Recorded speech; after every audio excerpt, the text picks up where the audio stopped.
একটা মফস্বল শহরের কিছু ঘোড়া, এই 2-3টা ঘোড়া। মাঝে মাঝে শহরের আনাচে কানাচে এদের ঘাস খেতে দেখা যায়। এদের মালিক কি শহরেই থাকে? কখনো কাউকে ঘোড়ায় চড়তে তেমন একটা দেখা যায় না। তো আসলে অনেক ঘোড়া প্রয়োজন শহরে।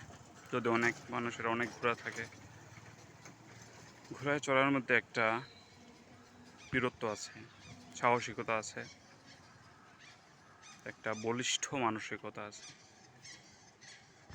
এই যে এখানে একটা ঘোড়ার বাচ্চা শুয়ে আছে, বাচ্চাটাকে দেখে একটু রুগ্ন, কিছুটা অসুস্থ মনে হচ্ছে।